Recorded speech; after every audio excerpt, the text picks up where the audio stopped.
Hey, hello to you, VeteranG. So, pre-recording, during our brief conversation, you had a very interesting accent. So I'm wondering, where is that from? Hey, yeah, I was born in Romania. I live in America now. I've been here since 1998. Um, so yeah, that's where my accent comes from. Um, Interesting. What was your reason for moving to America? I actually came here for graduate studies. I have a PhD in physics and a master's in computer science.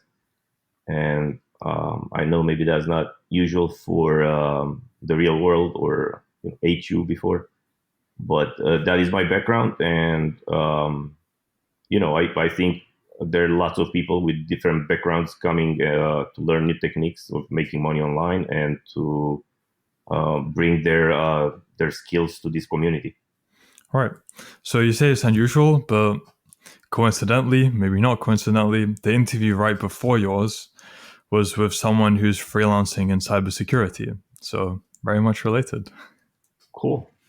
Yeah. Okay. And considering your degrees, why did you not choose a field in terms of career relating to it, or did you, and now you're doing something else? Well, interesting. But look, to be honest, the only reason I stayed that long in school was because I wanted to, to get my green card and get my citizenship here, right? But I don't know if had I been born here in the states, I don't know if I would have done that. But I actually used it for a little bit. I worked in academia for like a year and a half, doing research. It was medical imaging research with Brigham and Women's Hospital and Harvard Medical School. It's not so like not just broke people come to the real world to learn how to make money online.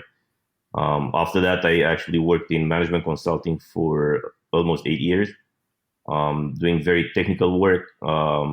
Working on huge projects with Fortune 500 companies such as Dow Jones and NetJets, and building the scheduling and service recovery computer programs for a private jet company that is used by all politicians, and Mark Zuckerberg is using it, Arnold Schwarzenegger is using it, Warren Buffett is using it, Bill Gates is using this. So it's very sensitive, and it's very important. You had to have background security clearance because just to work with their data and stuff like that.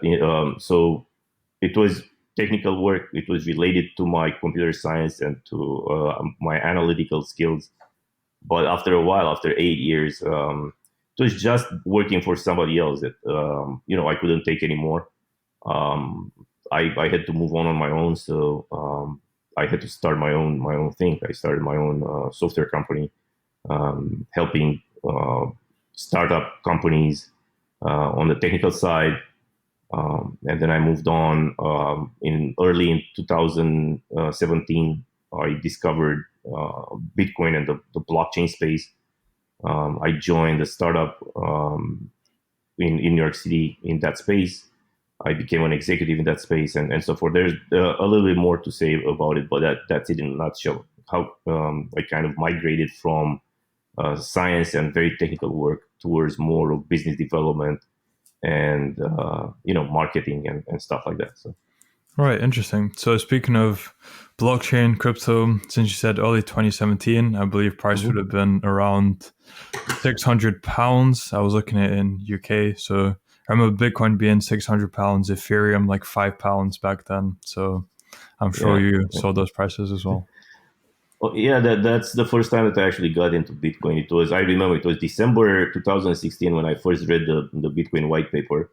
All the time before that, I ignored it, like probably like everybody else, because just Mount Gox had happened in Japan, and I just thought it was a scam. I didn't know what it was, but for the first, well, not for the first time, but for the first time since 2014, Bitcoin hit $1,000 in December 2016. I was like, what the heck is this this coin stuff because like why is it $1,000, right?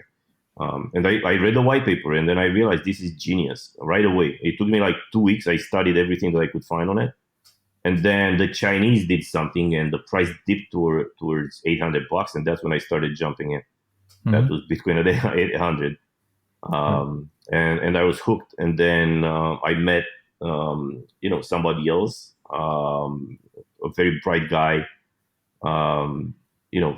former 40 under 40 Forbes 40 under 40 guy, who was starting a company in blockchain.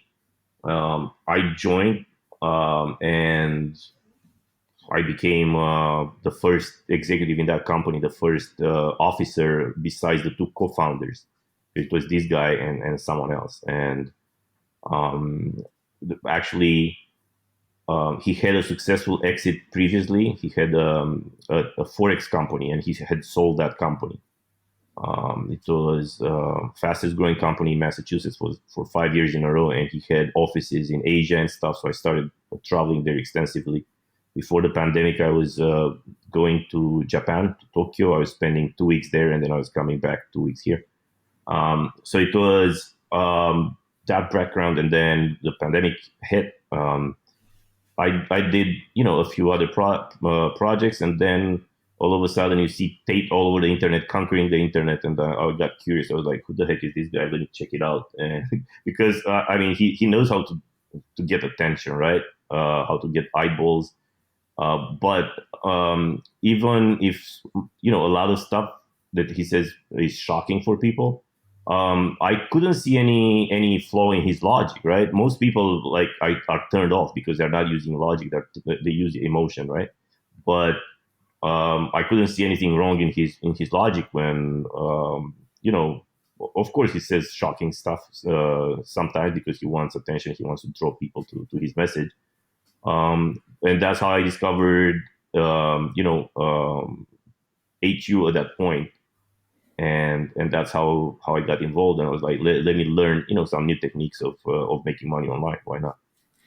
And something we can go into now then. What Yeah. did you learn when you joined the reward? So my journey was like this. I joined like early July 2022, and it took me 2-3 weeks to kind of understand what was going on with that campus structure and all that.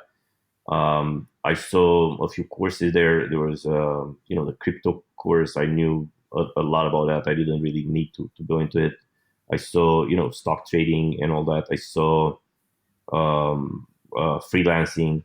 So copywriting, I didn't even have any idea what copywriting was. I always thought copywriting is about copyrights, right, like legal stuff. And then I realized, okay, this is marketing, and I really wanted to learn more about marketing because that's one area where I thought I was not very well rounded. There's one thing when you have a business development talk one-on-one with somebody and you close a deal, that's fine.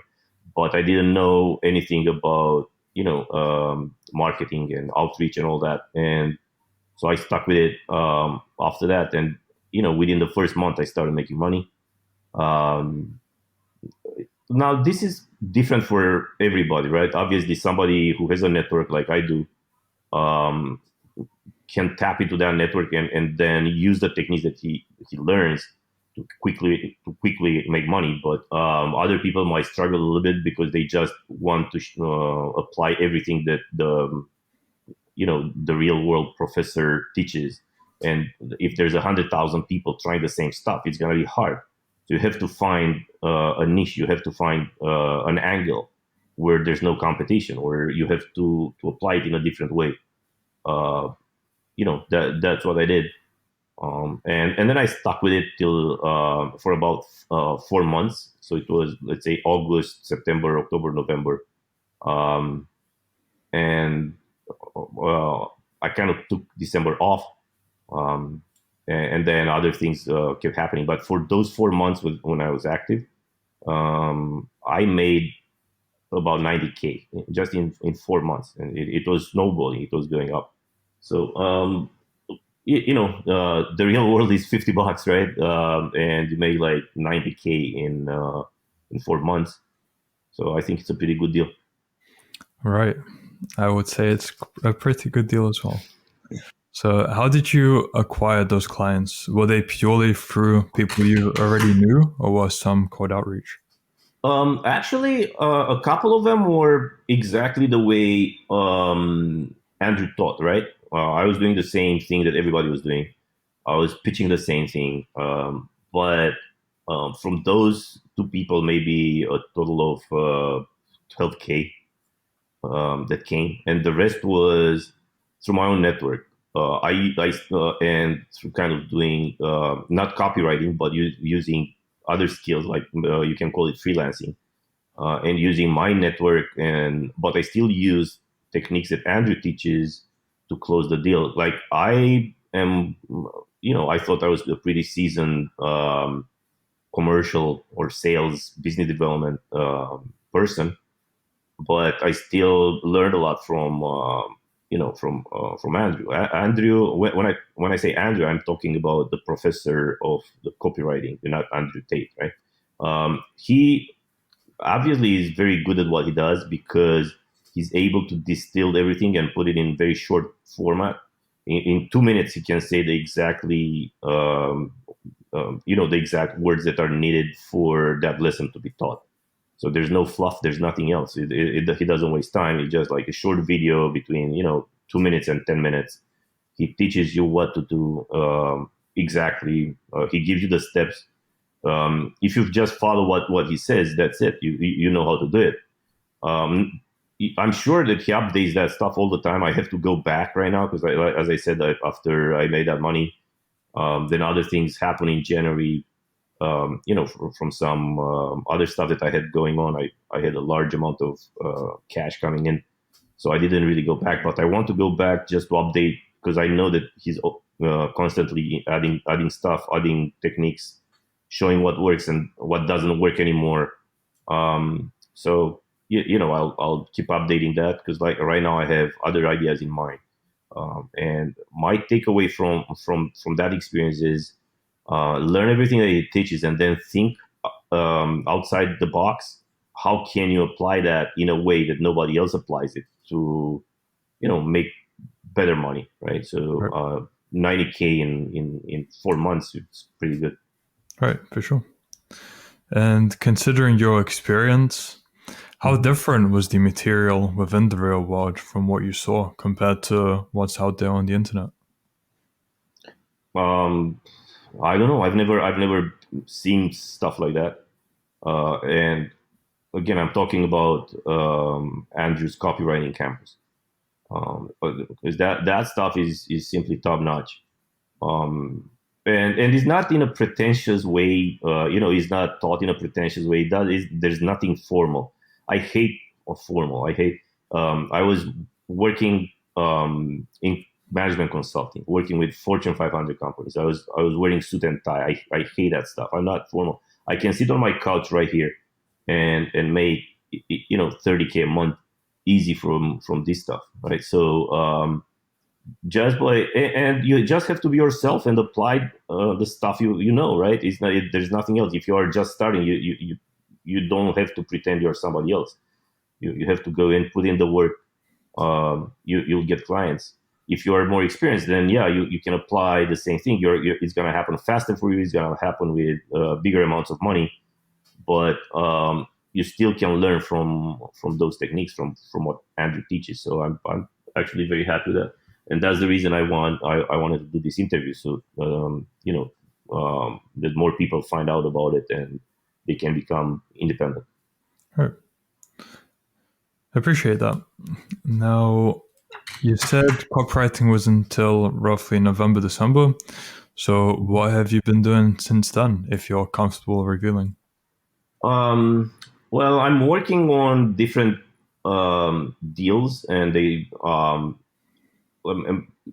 so they have a huge potential. So that's why I'm pursuing them. But at the same time, they take time. And also, I've been developing uh, my own project that I want to put out there to help more people. With methods of making money. I have a very good network, as I said, and my network um, involves venture capitalists, friends, and also executives in companies and stuff like that. There's no Fortune 500 company that we cannot reach. There's no venture capital firm that we cannot reach. I have an extremely strong network in Japan, where we can go to board level or executive level to pretty much any company. So through that kind of network, I can go anywhere. But at the same time, I started this project so that if other people want to try, I can offer them a chance of working with us.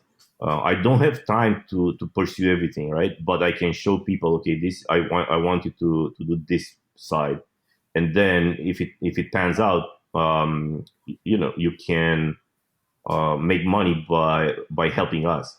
Because I don't have time to do all the outreach that I would like to do. I don't have time to do a lot of other things, right? Or so that's a project that I'm developing on the side. It's coming together right now. Later on, maybe I can mention it, but yeah, that's one other thing that I'm doing. Interesting. So yeah, it is something we can go a bit more in depth on later. For now, I'm wondering, within the real world, maybe when it was Hustlers University as well, did Mhm. the community or the Wins channel have any kind of impact on you when you joined or since? The Wins channel, not really. I was not focused. I'm not focused on other people. I think Tate says that like winners focus on winning, and losers focus on winners. I was not looking at that stuff, but when I started posting, I saw other people posting wins as well. I saw there a lot of people making money from just pocket change to large amounts of money, depending on their age, their experience, their how long they've been in the real world. So yeah, I was not really influenced by other people making money. I knew people make money because, like, if you just look at Tate, he makes money, right? So if he chose some professors, he probably chose somebody who knows their stuff, right? And you just need to develop your craft and not be so worried about money, making money right away or anything. Like the professor that teaches copywriting, his name is Andrew as well, just as Tate, right? But he knows his stuff. He knows what, and he explains it, and you can tell he's a good guy. He's a decent person who teaches everything. You can even tell about his lifestyle just from watching the videos and stuff like that. So but money, yeah, it's good. You can see money being made in the campus, but if you just want to develop and be with people who have the same kind of mindset, it's a good community. So yeah, the impact is that not so much when you see people making money, it's when you see people working so hard.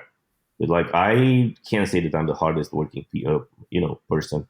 um an example for that is like I made money for 4 months, and then I went off on a tangent, and December came, holidays and all that.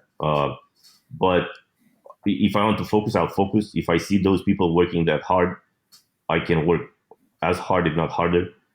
So having that community around you, it's very motivating. So Right. that's a boost. Is there any more to say on maybe how different your average day is now compared to before you joined Hustlers University at the time? Um, like so, I can say that being in that community, you can think about focusing more and being more motivated and more disciplined. But I was always very disciplined. You don't get a PhD in physics without discipline. You don't like also physically. I'm a black belt in martial arts and an instructor. Right? You don't get there without discipline. But you see all these young people. For me, I started martial arts later on. You see these people, they're like 14, 15, 16, and they're already in the gym every day, were doing push-ups every day, were doing all that stuff. I wish I had started earlier like that. I didn't have that community. So for that, I think it's very good for young people to be part of it. And as I said, not focus just on making money right away, but being there and observing, like, what's $50? You're gonna blow it in like an hour going to a cafe or something. Right? So, but if you're there, you're part of it. There are gonna be opportunities around it. You're gonna see something, but you have to be observant. You have to use your mind and apply it in a different way. Because if you're going with the herd, you're gonna do what the herd does, right? You're not gonna make outsized amount of money. You're gonna be making a few $100, and then maybe you're gonna decide it's not worth it. But if you stick with it and you look at what people who make money do, like real money, then and by the way, like the 90K that I made, I don't consider that real money. That's something that I was doing as a hobby, learning a new technique. It's so if you look at people who do well inside the real world, you can learn from them. I never turned down anyone who was reaching out, asking stuff. I always replied. Even people, like, if somebody says something dumb, I'll just try to correct and still engage. But yeah, one thing I would like to say is, like, a mobile app would be very, very helpful, because when there was a mobile app before, it was easier to be in touch with the community. Right now, this is just a tab in my browser, so it's like, maybe that's another reason for why I kind of drifted away a little bit from the whole thing. But What do you mean when it was a mobile app? It still is a mobile app. there was a Discord, right? Is there a mobile app right now for? Yeah, there's a mobile app for the real world. Okay, I didn't know that. I should check it out. Okay. Yeah, it's on App Store, like anywhere you'll see. Real World Portal is what it will be called. Oh, I see. Okay. Yep. Cool. I have to get that. I have to. Well, good thing we've done the interview. Now we found out. Mm. Okay, so continuing with, why do you think they only charge $50 for all the value that is provided within the real world? I honestly think that so I see two faces of that. One, if you give somebody a huge amount of information and value for a very small price, those people will never go away, right? Like me, I was there 4 months, and then I didn't cancel a subscription or something. I didn't want to do that. There's no reason. It's $50. That's one aspect. So if you get somebody and you give them a lot of information, because it's at least 10 times the information, right? It's at least worth 10 times for people, right? Then people never cancel. So that's good business from Andrew. The second one is, I think he genuinely wants to help people, and if he charges a lot more, he's not gonna reach everybody, because a lot of people maybe cannot afford it, or a lot of these young guys would not be able to afford it. But I generally think that he wants to help people. He doesn't need to do this stuff. He makes money in other ways, but the reason he does it is to spread a positive message to young guys, and those young guys don't have a lot of money, so they that's the reason probably Andrew wants to keep the price low, so that more people can learn this stuff and become independent. Right. That's my opinion. And in terms of spreading a positive message, what kind of an impact has Andrew Tate had on you directly? Well, I can say one thing. I wish I knew Andrew when I was, in my teens or early 20s. Because yeah, he has a positive message. I'm already set in my ways. I have my own views, and obviously his message resonated with me. That's why I came to the real world in the first place. But his message is positive. He calls things the way they are. I know it's sometimes this is controversial. It's the same things happen to Trump's message, for example, right? Oh, how can he say that? You don't say that. Well, you say it if it's true, right? It might be controversial, might be offending or offensive to some people, but if it's true, it should be said, or it should not be suppressed. So I think it's a positive message, and I can understand why some people, especially women, might get offended by the message. But in my opinion, they're not listening well. They're not using logic when they hear the message. They use emotion, and because Andrew, just as Trump, wants attention because he wants to spread the message. They use shocking terms. They use all these gimmicks to make people pay attention, and they focus on that, and they lose the bigger message because there's nothing false, nothing fake, right? I'm a very logical mind. I very analytical. I can see there's nothing wrong with his message, but most people are not like that. They're emotional, and because they're emotional, they focus on the wrong aspect of what he says. That's my opinion. Right. And then they also might just watch the short form clips of like 10 seconds taken out of context and then influenced by that. That's Yeah, especially if other people take him out of context and they spread crap about it, right? Like just like they do about Trump. They and look, it's nobody's perfect, and you might say things that they're not good, but they're just jokes. Like when Trump was joking, oh, grab her by the pussy, right? Stuff like that. Everybody saw that, and to be honest, at that point, I was like, he lost the election. But then they came back and explained, look, it was just banter. It was locker room talk. It was like people say that, is it great? No. Especially if you're a politician, which Andrew is not. Andrew can speak whatever because he's not running for office, right? But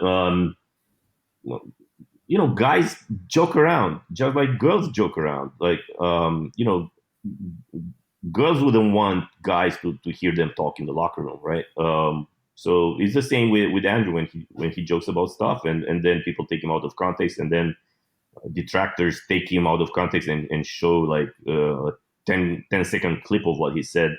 There's probably a 30-minute discussion or an hour discussion, and then they just take like a few seconds here and there, and then that's it. So yeah, that's my opinion. Okay, and agreed. So now moving on to back into the real world. Mm-hmm. What have been the 3 biggest lessons you've learned from your time there? So the first one is to reapply yourself, really, really apply yourself, because we tend to think that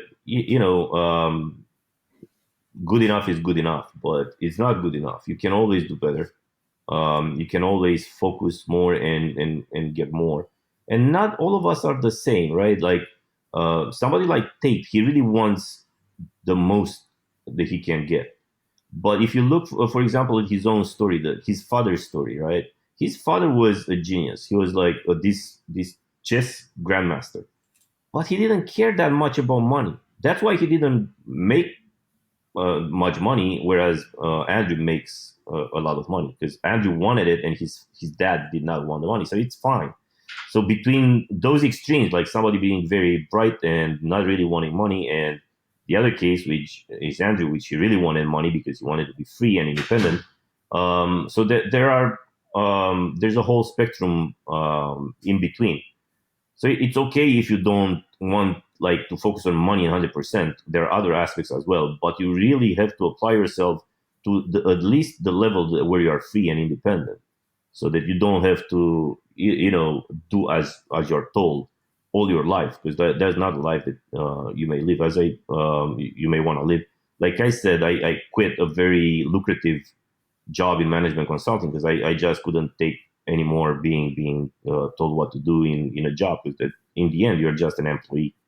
So that's one lesson. Just really, really apply yourself and do the best you can, considering your goal. If your goal is to make millions of dollars, then yeah, you focus on that. If your goal is just to be financially independent and enjoy life, get to that level first. So that's one. The second one is you really need a community of guys who think like you. I didn't make a ton of friends. I was not very social in the real world. I was helping people when they were asking because they were seeing wins and whatever. But I was not looking for friends or anything. But I still made some contacts. I recently met in person with somebody here who comes from the same community. It was really nice to meet him. Um, and that you really need. You can't without having a community that kind of thinks and has the same goals. It's hard because nobody's made to run by himself in this life, right? So that's another thing that Andrew talks about. He always had his brother Tristan, so for them was easy. I don't have a brother. So finding your gang, your band of brothers somehow, people who have the same goals and who are motivated by the same thing, who want to be strong, who see nothing wrong with being a male and being masculine and strong. That's important. So those that would be the second. And the third, um, I don't know. I think it's. I don't know if it's specific to the real world, but I would say you just have to be who you are and never try to impersonate, never try to be someone else. Because in the copywriting campus, Professor Andrew says, you know, um, you don't have to lie when you go and approach clients. If you are 16, you can tell them, look, I'm 16, but I'm doing this and I will provide you with this free value so you see what I've learned and how I can help your business. But and also, if you are very experienced, you can say who you are, but there's no need to lie. There's no lying. So that's probably the third one. It's not specific to the real world, but if you listen carefully to what the professor says, um, that's what he says. He's saying be yourself and just be honest to your clients. And there's no such thing as getting money for nothing. Unless you provide value to somebody who has money, you're not gonna get that money. You're not creating. You're not the Federal Reserve. You can create money out of nothing. All right. And for your second point, where you said about not doing it alone, I mean, yeah, it's seems in kind of mainstream culture you do get some people saying it's better to be a lone wolf, leave everyone behind, go do it yourself, but it's actually not the best way to do it. When you have a community around you of people who are on that same trajectory, working towards a similar goal, it's so much easier to then achieve that goal. Because again, we're Absolutely. social creatures, and you're the average of the 5 people you spend the most time with. That quote you keep hearing all the time, I'm sure.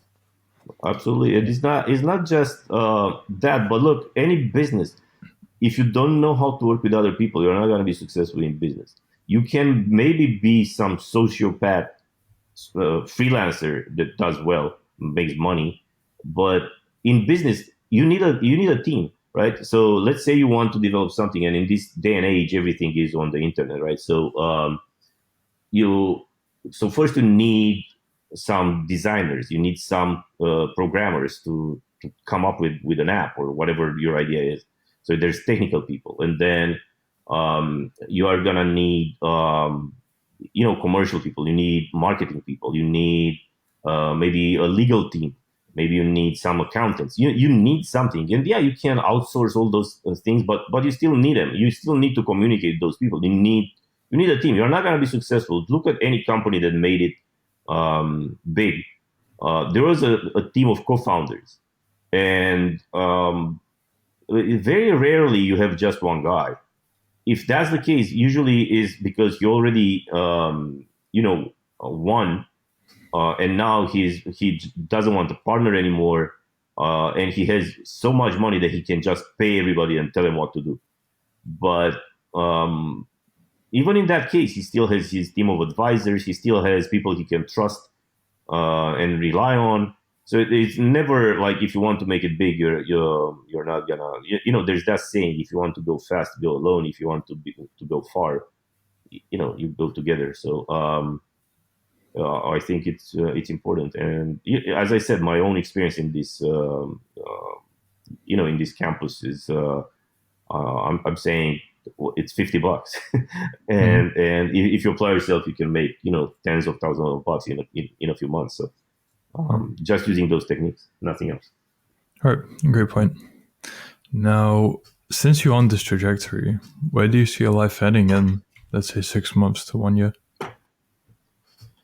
So it's it's a little bit different for me because I'm working on things that are very binary. They can go either way. But if one of the deals that I'm working on pans out, then that's it. There's no I always wanted to be able to have a cushion, and if there's something wrong happening, or um, deals the economy goes to crap and depression comes, then you're okay for a few years. So I've always had that, but like I've never done it to the point where you do it and then you are set for life. Uh, where do I see myself? That's where I see myself. Like, well, one of these deals that I'm working on right now pans out, and then I'm set for life. That's which means. But the thing is, a few years ago, if you asked me this, I would say, yeah, I'm just gonna retire. But if you do what you like, even if a deal like this pans out, um, I'll probably take a few months off, like not work, and then I'll come back and do something that I care about. Right. I have an idea. I think that's needed, and it would take a lot of resources to implement it. But I believe in this world that idea is needed. So maybe I would be doing that if you know after a good deal or something happening. But that's where I see myself. I'm using the techniques and skills that I've learned in my life and also in the real world. I'm using those to help me close these deals that I'm working on right now. Plus the project that I mentioned earlier, which is something that I want other people to join and also learn how to make money online, basically. Mhm. Okay, so we can speak about the project after one more question.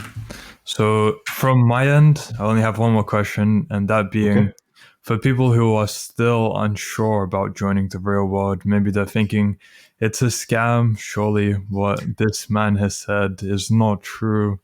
For $50, they're gonna take my money anyway. What advice would you have to those people? Uh, I mean, if you are in that shape that $50 really defines you, and you think that Andrew Tate wants to take your $50, then do whatever you want, man. You are gonna blow it anyway. Um, but nobody's after your $50. Can you go inside the real world and not make a dime? Absolutely. If you're a dumbass and you don't want to apply yourself at all, yeah. Or if you do just everything without thinking at all. For example, if you see the professor Andrew teaching you how to reach to a certain community, he just gives you an example. If he says, "Look, I'm gonna send this bunch of emails to fitness people," now you have 100,000 people doing just that and bombarding fitness people, fitness business owners with emails. Do you think you're gonna succeed in that? Everybody's doing it, like, because it's the laziest thing possible. You're not gonna succeed doing that. You have to think a little bit outside the box, and not just that. How can you apply that for yourself, for your own business? How can you make a business out of it? I'm happy to help if you reach out. Other people like me who are even more social probably will help you inside. But if you just expect other people to give you everything on a silver platter, it's not going to happen for you. You have to think. You have to think where you are, where you want to go, and how what are the steps to get you from there to the next point. Um, Absolutely, people should join and see what's going on, but don't join just for a month and say, hey, if I don't make money like that guy within the first month, then I'll quit. Then you're just a quitter. Nobody cares if you join or if you quit. But if you join, I would say give it a year. I'm a patient guy. That's why if you don't exercise patience, that's probably my flaw, right? Tate always, encourages people to do it fast because you only have one life. I chose the slow way. I stayed too much in school. I did a lot of things, but for me, motivation was not just money. I actually didn't care about money at that point. Now I do because I see that money gives you freedom and independence. But um, don't just go there and expecting like a month. Give it a year. If you go to college, you give 4 years out of your life, right? And then in the end, you have no real skill mostly, unless you really apply yourself and you try to develop skills and experience while doing college work.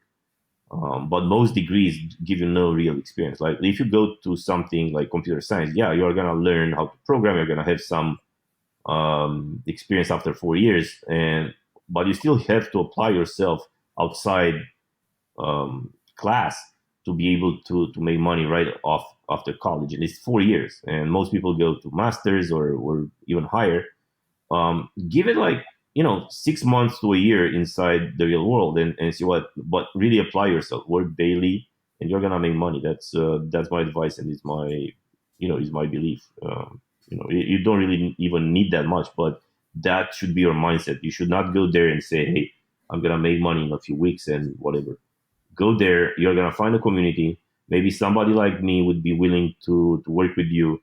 If I need help with some things, or other people, right? Like I was mentioning about the project that I started, where some people might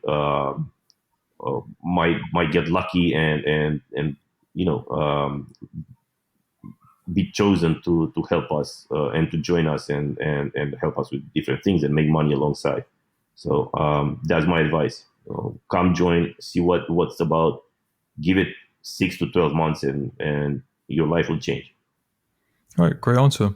So, for people who are interested in maybe contacting you about that project, where can they find out more or contact, and what is it about? So, as I said, I recently put up a site. The site is onlineshogun.com. I was mentioning that I have a lot of business with Japan, and since early on in my life, I practiced Japanese martial arts, so I know about the Japanese culture and history. So that's why I use that name, Online Shogun. Obviously, Shogun, was the ruler of Japan. But here, when I say Online Shogun, that means you are conquering the internet with this. You can develop a business and a mindset so that you can also be number one in that endeavor. So you can become an online shogun. Um, Obviously, you need to help somebody else while you make money.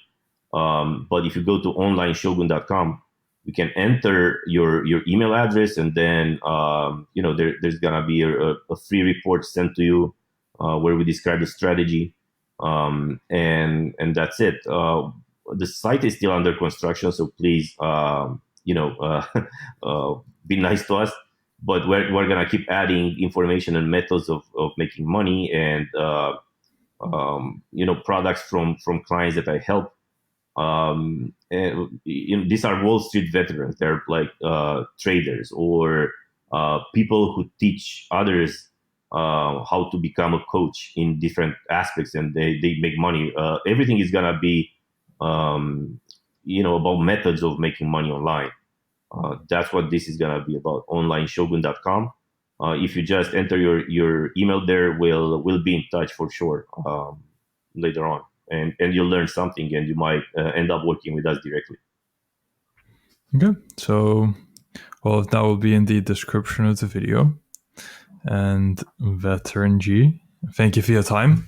Really appreciate you coming on for this interview. I look forward to potentially doing a follow-up in the future to see how things have scaled for you. And until then, I wish you all the best. Thank you, Rokas. It would be very nice, to talk to you, and I'll see you inside the real world.